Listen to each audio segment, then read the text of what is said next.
Boris Johnson's response to the c.o.r.o.n.a.virus crisis after suffering from the deadly disease himself has been commended by former Brexit Party MEP Alexandra Phillips as beyond his call of duty. Speaking to Talk Radio, the former Brexit Party politician was on the verge of tears as she admitted she is emotional thinking about the efforts shown by Boris Johnson in his fight against coronavirus. She said, "By the sound of things Boris seems to follow the rules to the note, and I've heard that St. Thomas Hospital expecting him on the Tuesday they already prepared to receive him at a particularly protected entrance and they only found out he wasn't going in when they saw him outside Downing Street clapping for the NHS.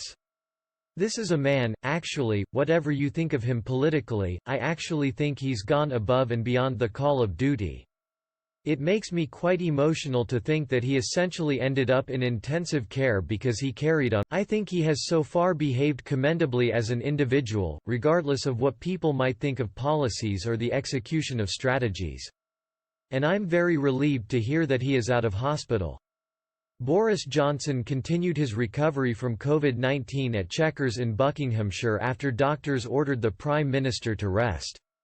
Following his hospital release, the Prime Minister said in an emotional speech posted on social media that it could have gone either way for him, and thanked NHS staff for saving his life. His pregnant fiancée Carrie Symonds joined in praising the incredible staff who treated her husband to be, tweeting that she would never, ever be able to repay them.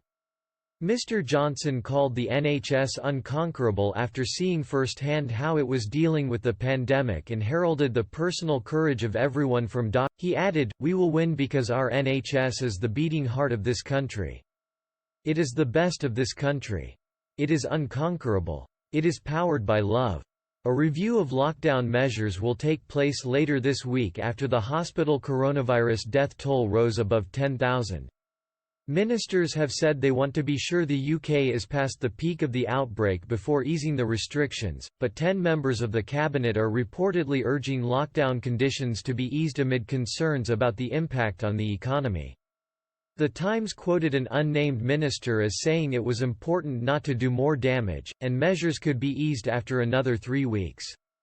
Scientific advisors will meet on Tuesday ahead of the formal review of the strict social distancing measures on Thursday. The Chancellor Rishi Sunak, who warned during his budget last month that the UK risks falling into recession as a result of disruption caused by coronavirus, has injected £14 billion from the Coronavirus Emergency Response Fund into the NHS and local authorities. But the government continues to face pressure over shortages of personal protective equipment (PPE) for frontline NHS staff, as a growing number of health workers died. Chris Hopson, chief executive of NHS Providers in England, which represents hospital trusts, told BBC Breakfast the supply of gowns, imported from China, was hand-to-mouth. He said the NHS ordered a whole load of stock weeks ago, but delays have been caused by the product sometimes failing safety tests, while other batches have been mislabeled, meaning the NHS has ended up with additional masks. He said, if everything had been flowing exactly as had been ordered and if all of the material had properly passed its safety test, there would not be an issue. This is all really hand-to-mouth in terms of gown delivery, and we need to get to a more sustainable supply. But he added the vast majority of NHS